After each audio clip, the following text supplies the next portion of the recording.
to our Monday night chats, our tea with tea. I hope everybody's having a really good week and that you're feeling good this Monday night. I'm feeling good after Sculpt. Sculpt on Monday night always makes me feel re-energized and ready for the rest of the week, or at least ready for tomorrow. But I'll take that, right? Let me know what you are up to there as you get logged in. Maybe what you're enjoying as your beverage this evening. I think I've had this before a different time and showed this, but I'm having the Nicola or Nicola. I don't really know. It's the one that mixes the flavor of coffee and cola with sparkling water. So I really like it. And yeah, sparkling water, a little bit healthier, maybe. Maybe that's just what I tell myself. I don't know. But let me know what you're up to and how you're feeling, what you're having as you listen. Tonight, first, I wanted to make what I think is an exciting announcement, something that's going to be coming for my email subscribers. As I mentioned last week, this month, really trying to sort of focus in on mindset and other obstacles that seem to get in our way when we're trying to be healthy and take care of ourselves. And I'm talking a lot about my online membership in case that is something that could be useful and helpful for you. And so all of my email subscribers, something new is going to be happening starting this month. Once a month, my email list is going to get a short-term access, about 3 days or so of access to one of the elements that will be uploaded into the membership. So every month, my members get 5 or 6 new things that are uploaded into the membership, including full-length classes. It's the only place that my full-length classes exist beyond my live virtual classes and in the studio. So those will stay just in the membership. But I also upload short flows. Some are 20 minutes, some are all the way up to 40 minutes. There's meditations, there's extra yoga tips. So I'm going to pick one of those each month that my email list will get a link to try out for about 3 days, and then that access will go away, and only the members will have access to that flow or that meditation. So it gives my email list a little bit of a perk, and it also allows my email list to get a sense perhaps of what the membership might be like, at least a taste of what types of flows are there. It is all new flows. It's not my YouTube videos that are then put over. None of the YouTube videos are in the membership. They're all different and new. So that's something that's happening. So if you are not on my email list, I will put a link in the comments later. You can also you can just send me a message too at Yoga with TG and just shoot me your email and I'll get you added. We'll get you on there. So I think that's going to be super exciting and be fun. And then content for tonight, I thought we would talk about distractions. So a lot of times when people are talking to me about the online membership and trying to figure out if it's a good fit or not, the idea of being distracted at home usually comes up. And that's a very valid thing, right? I remember, when I first started really practicing at home, and some of the distractions, kids, furry friends that live with us and are part of the family. A big one for me was the feeling that if I'm at home, I should be doing something productive. I should be vacuuming or picking something up or starting laundry. And so it was a misuse of time or something for me to be doing yoga, or I should be, just working on something. And I think we have to really start looking at those. It's not as if those distractions aren't real or valid, but how can we approach practicing at home maybe from a different lens? And one additional thing to keep in mind is if you are really wanting to start making a specific space in your home to yoga or meditate or exercise, I do have a 5-day challenge that walks through certain steps to help you create a space at home.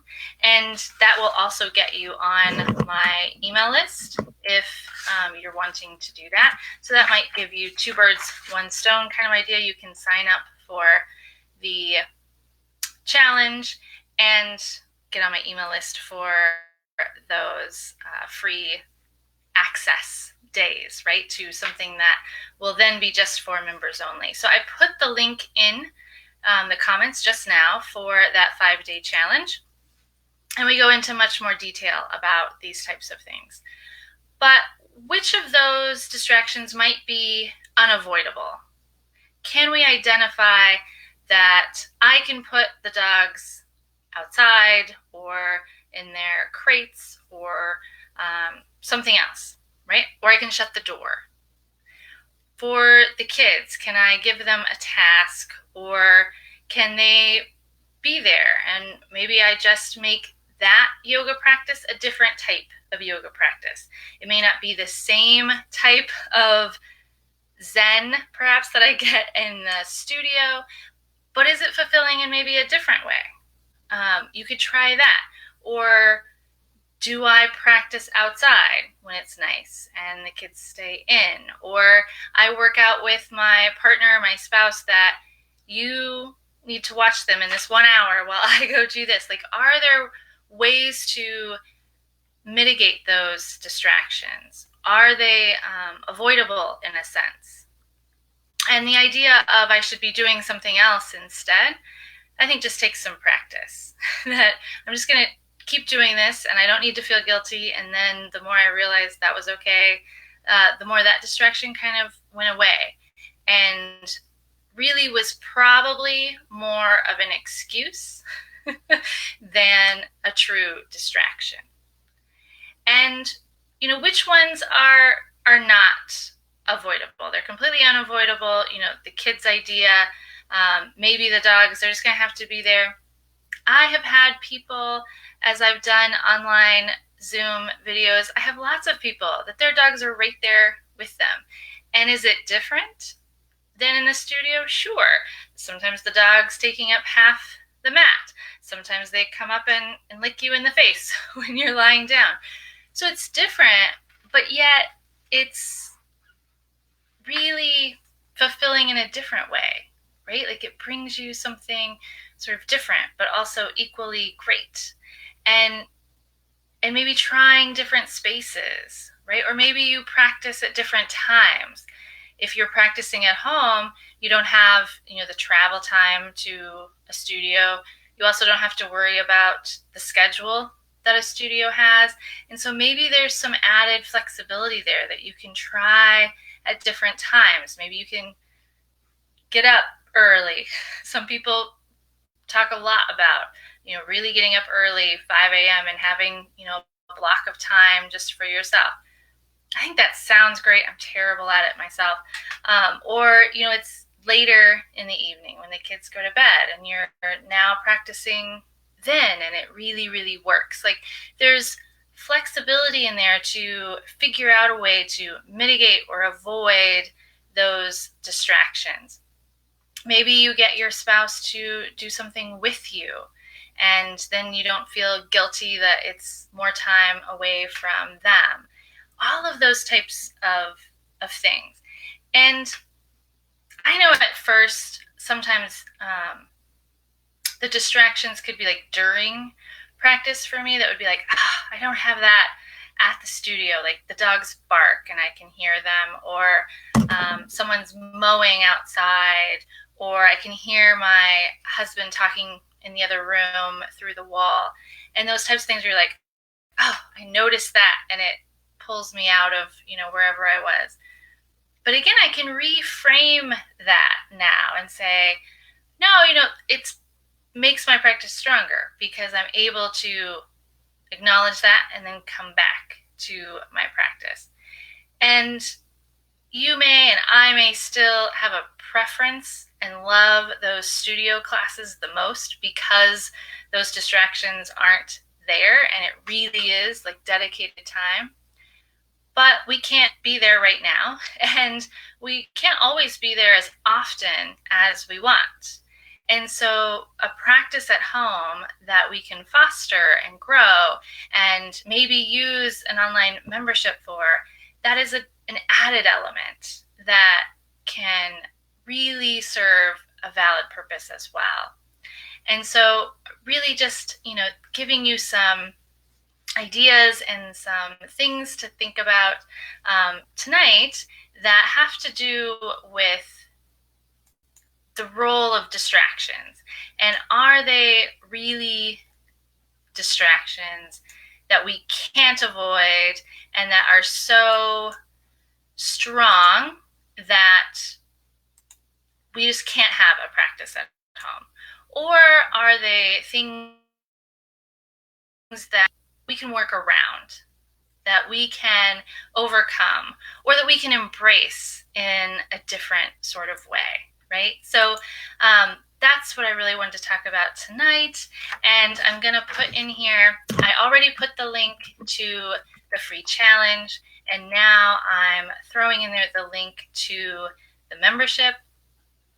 I've had quite a few of you who've moved away previously be able to yoga with me again now that the classes are virtual.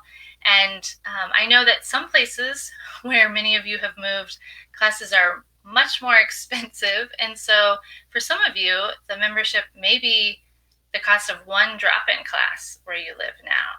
So something to think about.